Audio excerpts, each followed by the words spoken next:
10,000 नहीं, 40,000 करोड़ का खेल। बिहार में नई सरकार के शपथ ग्रहण के दिन कैसी स्थितियां, कैसी खबरें इस नई सरकार को लेकर उड़ रही हैं। दोस्तों, आज बिहार में बीजेपी की बड़ी पुरानी हसरत पूरी हो गई। भले ही वो अपना मुख्यमंत्री ना बना पाई हो, लेकिन दोस्तों उसने एक ऐसी सरकार का गठन कर दिया है बिहार में जो उसके हिसाब से भविष्य बिहार का वही है। क्योंकि यहाँ बिहार में बीजेपी ने रिकॉर्ड स्तर पर जीत दर्ज की है, मतलब ऑलमोस्ट 100% स्ट्राइक रेट, ऐसा जो 84 के वक्त कांग्रेस का भी नहीं था। लेकिन इस शपथ ग्रहण के शोर शराबे और इन खूबसूरत तस्वीरों के बीच कुछ ऐसे तथ्य भी सामने आए हैं दोस्तों, जो अपने आप में हमें बिहार के इन चुनावी नतीजों के अलग अलग आयाम दिखाते हैं। दोस्तों, बिहार में एक आम धारणा है कि ये जो 10,000 रुपये बांटे गए, इसका पूरा असर है, इसने चुनाव पलट दिया। इसमें कोई दो राय नहीं है, बिल्कुल पलटा। लेकिन 1% सोचिए कि साल 2014 टाइप की कोई मीडिया होती तो इस सरकार के चीथड़े उड़ा दिए गए होते। जिस दिन वोटिंग पड़ रही थी उसके 2 दिन पहले तक पैसे दिए गए। अब दोस्तों, ये तो किसी के साथ भी है, कोई भी सरकार अगर ये करती है, कोई भी किसी की भी सरकार हो, 2 दिन पहले वोटिंग के अगर आपको पैसे देती है, वो भी 10,000, तो चुनाव तो आपके हित में जाएगा ही जाएगा। लेकिन अब सवाल ये उठ गए कि ये मामला केवल 10,000 का नहीं है। ये मामला यहीं तक नहीं था कि महिलाओं के खाते में 10,000 डाल दिए। ये मामला तो करीब करीब 40,000 करोड़ का है। दोस्तों, आज जब शपथ ग्रहण पूरे फुल स्विंग में चल रहा था और मोदी गमछा लहरा रहे थे, गमछा लहराकर कुछ इस तरह से अपनी जीत का जश्न मना रहे थे।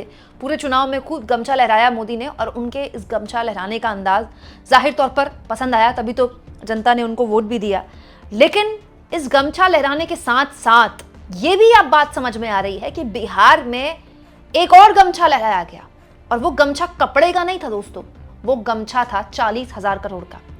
प्रशांत किशोर भले ही चुनाव हार गए हों, बहुत बुरी तरह से चुनाव हार गए हों, आज अपने बड़े बड़े दावों के पश्चाताप के लिए वो आज एक दिन का मौन व्रत कर रहे हैं, अनशन भी कर रहे हैं। लेकिन प्रशांत किशोर ने इस चुनाव में एक बहुत बड़ा दावा किया है। उनके हिसाब से मात्र 10,000 की बात नहीं है, इस चुनाव में बीजेपी ने 40,000 करोड़ रुपए खर्च किए हैं। दोस्तों, प्रशांत किशोर के हिसाब से न केवल 10-10 हजार रुपए बांटे गए महिलाओं को, 1,50,00,000 महिलाओं के आसपास इनकी संख्या थी, बल्कि जो जीविका दीदियां हैं, 1 लाख के आसपास जीविका दीदियां या आंगनबाड़ी सेविकाएं, इनके जरिए इस बात को सुनिश्चित किया गया, जीविका दीदी को ड्यूटी में लगाया गया, सरकारी ड्यूटी में, कि हर बूथ में कम से कम 2 से 3 महिलाओं को प्रभावित करें, उनका वोट प्रभावित करें। और तो और प्रशांत किशोर ने यह तक कह दिया कि टोला सेवक के तौर पर, जिनको विकास सेवक भी कहा जाता है, टोला सेवक कहा जाता है बिहार में, उनको लैपटॉप बांटे गए, 25-25 हजार रुपए दिए गए। तो केवल महिलाओं को 10,000 देने की बात नहीं है, टोला सेवक को 25-25 हजार दिए गए चुनाव से पहले। और तो और कहने वाले ये भी कहते हैं, बकायदा ये अब चर्चा में आ गया दोस्तों, कि जो प्रवासी मजदूरों की ट्रेन भर भर के जो बिहार वापस बुलाया गया ना वोट देने के लिए, इनको 3-3 हजार रुपए नए कपड़े खरीदने के लिए दिए गए कि आप जाइए नए कपड़े खरीदें। अब दोस्तों, ऑफ द रिकॉर्ड तो बहुत कुछ चल रहा है दोस्तों। बिहार के कुछ पत्रकारों से बात हो रही थी, तो अब बताने वाले बताते हैं कि जेडीयू के वो उम्मीदवार जो चुनाव लड़ रहे थे, उनको बीजेपी ने बहुत मदद की है। अब किस तरह की मदद की मैं यहाँ पर बात कर रही हूँ, आप अंदाजा लगा सकते हैं। और जब बड़े लोग मदद करते हैं तो मदद भी बहुत बड़ी होती है।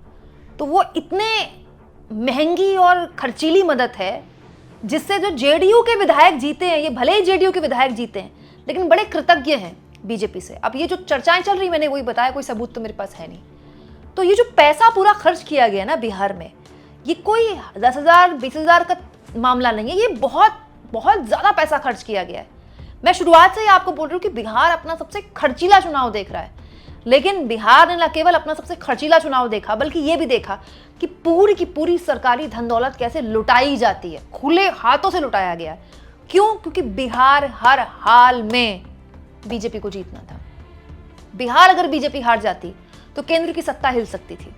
क्यों? क्योंकि जेडीयू के सांसद का एक तरह से सपोर्ट है, उस सपोर्ट से मोदी की सरकार चल रही है। इस लिहाज से साम दाम दंड भेद के आगे भी अगर कोई किसी भी तरह की शर्त होती है तो वो बीजेपी ने नहीं मानी, और हर तरह से इस चुनाव में जीतने को अपनी सारी ताकत झोंकी। और उसमें सबसे बड़ी ताकत चुनाव आयोग और एसआईआर तो है ही, उसको तो आप रखिए साइड में। पैसे की ताकत तो इतनी झोंकी गई है जिसके बारे में कोई कल्पना भी नहीं कर सकता था। इस तरह से बीजेपी ने चुनाव लड़ा है। ये चुनाव एनडीए ने लड़ा है, इसमें कोई दो राय नहीं, लेकिन ताकत केवल और केवल बीजेपी की थी। और इस पर प्रशांत किशोर ने क्या कहा, सुनिए। जिसमें हर विधानसभा क्षेत्र में 60 से 62,000 परिवारों में एक एक महिला को 10,000 रुपया दिया गया और ये कहा गया, सिर्फ 10,000 रुपए पर लोगों ने वोट नहीं दिया गया, लोगों को ये कहा गया कि अगर आप वोट देते हैं तो आपको आने वाले समय में 2 लाख रुपए तक की राशि स्वरोजगार के लिए मिलेगी। और इसको करने के लिए सरकार ने जीविका दीदी का पूरा जो नेटवर्क है, 1 लाख से ज्यादा जीविका की दीदियों को और आंगनवाड़ी सेविकाओं को, आशा वर्कर को और जो टोला सेवक है, विकास मित्र है, उनको लैपटॉप खरीदने के लिए 25,000 रुपया दिया गया वन टाइम। अब आप बताइए कि जो टोला सेवक है, जो विकास मित्र है, जिसको आपने 25,000 रुपया दिया है, वो जो लैपटॉप या आईपैड खरीदेगा, उससे बिहार सरकार की योजना का, दलितों का क्या सुधार होगा, वो सरकार को बताना चाहिए। अब दोस्तों, ये सब बीजेपी को क्यों करना था? अडानी को लेकर बहुत से गंभीर सवाल बीजेपी के कद्दावर नेता और मोदी के मंत्रिमंडल में पूर्व में रह चुके मंत्री आरके सिंह बोल चुके। वो अलग बात है कि जिस दिन वोटिंग कंप्लीट हुई उसके अगले दिन उनको पार्टी से निष्कासित कर दिया गया 5-6 साल के लिए, लेकिन उन्होंने बहुत गंभीर आरोप लगाए थे। बहुत सारे लोग कहते हैं कि अडानी के बहुत सारे स्टेट्स हैं बिहार में, जैसे महाराष्ट्र में थे कि भाई महाराष्ट्र में अडानी जो एशिया की सबसे बड़ी चौल है, जहाँ पर एशिया का सबसे बड़ा आप कह सकते हैं धारावी, एक ऐसा झोपड़पट्टी, एशिया की सबसे बड़ी झोपड़पट्टी, उस पर वो अडानी को दी जानी थी और बहुत सस्ते रेट्स पे दी जानी थी। बिहार में भी कुछ ऐसा ही था। अब मेरे पास तो उसके कोई साक्ष्य नहीं है, लेकिन ये तो सच्चाई है कि बिहार में अडानी के बहुत सारे स्टेक्स थे, इसलिए हर हाल में बिहार जीतना था, या फिर बिहार जीतकर एक बड़ा संदेश देना था क्योंकि उसके बाद बंगाल या फिर तमिलनाडु या फिर केरला भी है। क्योंकि दोस्तों, बिहार में जिस तरह से चुनाव लड़ा गया है ना, और जो जिस तरह से जीता गया है, उसने पूर्व में जितने भी चुनाव हुए हैं उसके सारे ग्रामर बदल दिए हैं, सारे ग्रामर बदल चुके हैं। अब किसी भी चुनाव में विपक्ष के लिए चुनाव जीतना बहुत ही मुश्किल टास्क हो गया है। ए, चुनाव आयोग आपकी सुनता नहीं है। 2, एसआईआर के बाद किस तरह से चुनाव पलट सकता है, बदल सकता है, ये एक पहला एग्जाम्पल था। 3, जितना पैसा बीजेपी के पास है ना, किसी के पास नहीं है।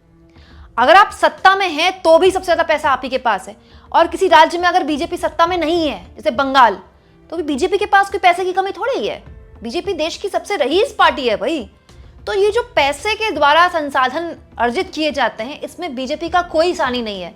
जहां उसकी सरकार है वहां वो ऑन रिकॉर्ड पैसा बांटेगी, जहां नहीं है वहां वो ऑफ रिकॉर्ड लिफाफे बांटेगी, लेकिन वो बांटेगी।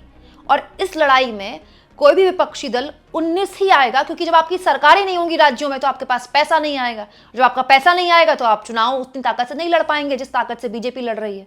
दोस्तों, आप इस मुद्दे पर क्या सोचते हैं? कमेंट बॉक्स में जरूर लिखें, और जितना हो सके चैनल को शेयर करें, सब्सक्राइब करें, और थैंक्स और ज्वाइन के ऑप्शन से अगर आप चाहें तो कुछ आर्थिक मदद भी चैनल की जरूर करें।